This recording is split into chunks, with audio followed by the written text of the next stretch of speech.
በተለይ እንግዲህ በተቋሚ ጎራ ካለ ሚዲያ ጎልቶ የሚሰማው ኢሳት የሚባል ሚዲያ አለ ነው ግልጽ ነው እናገረው ግልጽ መነጋገር አስፈላጊ ስለሆነ ማለት ነው ኢሳት የሚባለው ሚዲያ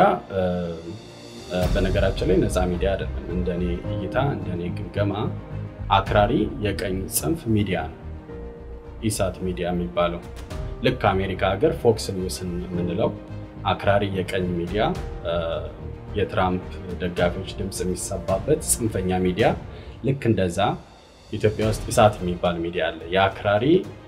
ቀኝ ዘመም ፖለቲከኞች ድምጽ የሆነ ሚዲያ በኢትዮጵያ ብሔረሰቦች ጭቁን ብሔረሰቦች የጭቆና ታሪክ ተጋድሎ ባደረጉት ጉዞ ላይ የሚሳለቅ የፈጠራ ታሪክ ነው የሚል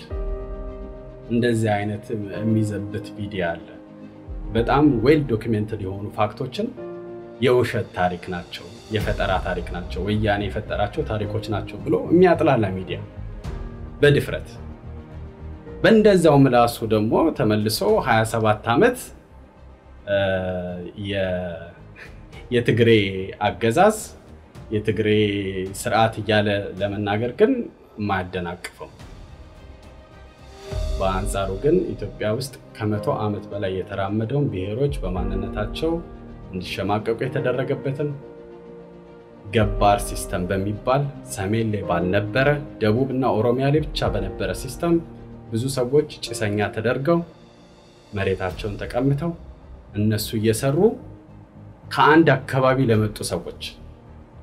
አካባቢ ለመጡ ሰዎች የሆነ ቋንቋ ለሚናገሩ ሰዎች እየሰሩ 70-80% የላባቸውን ውጤት ለነሱ እያስረከቡ እየተበዘበዙ የኖሩበትን ታሪክ የሚክድ የውሸት የፈጠራ ታሪክ ነው የፊውዳል ሲስተም ኦር ከትላንት በፊት የነበረችው ኢትዮጵያ ብሔር ተኮር ጭቆና አልነበረም ብሎ ሸምጥጦ የሚክድ በዛም የብሔሮች ተጋድሎ ላይ አስተዋጽኦ ያደረጉ ጀግኖችን ታሪክ የውሸት ታሪክ ብሎ የሚያንኳስስ ከዚህ ጋር በተገናኘ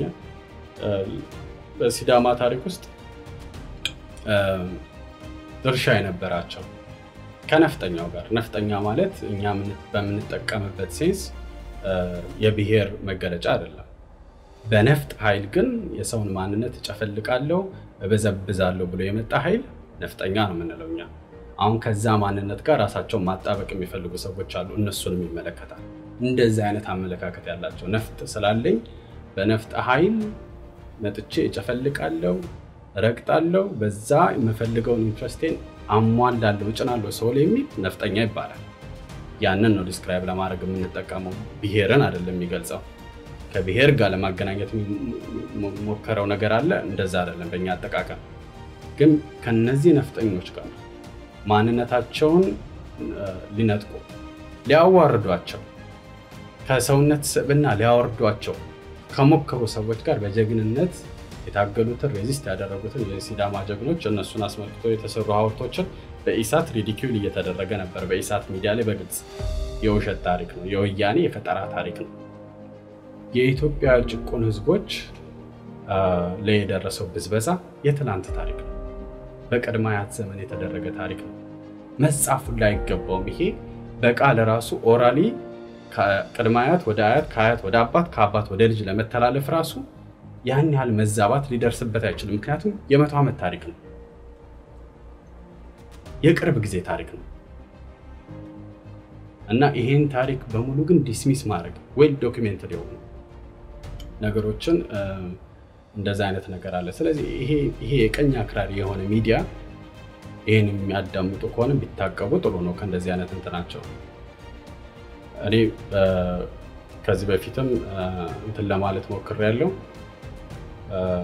ከዚህ በኋላም ለማስገንዘብ እንሞክራለን የሚሄዱበት አካሄድ ትክክል አይደለም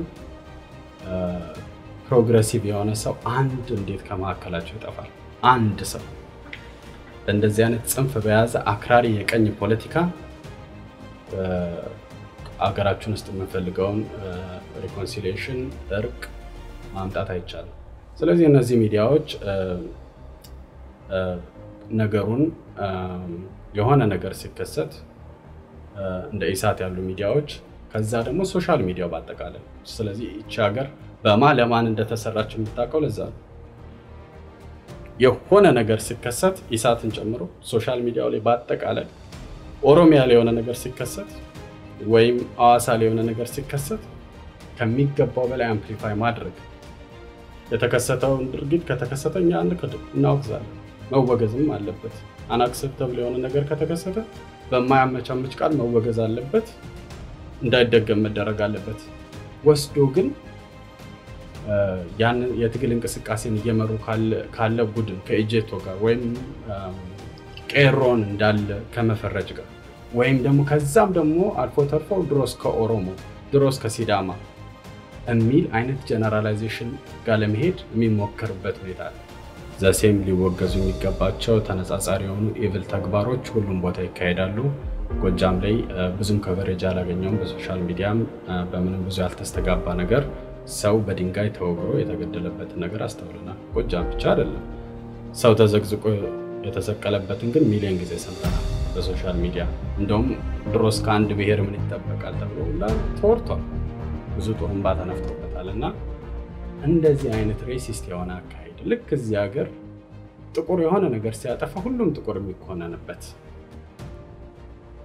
ነጭ የሆነ ነገር ሲያጠፋ ግን ማንንም ወስዶ ከዘሩ ጋር የሚያገናኝልን ግለሰብ ያጠፋው ግለሰቡ ነው የሚኮነነው። እንደዚህ አይነት ዘረኛ የሆነ ማህበረሰብ እንዲኖረን አንፈልግም። ስለዚህ የጠፉ ጥፋቶች ካሉ ያጠፉትን አካላት ስፔሲፊካሊ መኮነን ወስዶ ሰፋ አድርጎ በአይዲዮሎጂ ወይም በፖለቲካ ኦሪየንቴሽን ምክንያት እየተመዘዙ ብሔረሰብን ኦር ብዙ በጎ ነገር ሚና የተጫወቱ ቡድኖችን ለመኮነን ለማኮሰስ ሲዳማንም ኦሮሞንም ሌላውንም ጀግና ቢስ ለማድረግ የሚደረገው ሙከራ ግን ትክክል አይደለም፣ መቆም አለበት።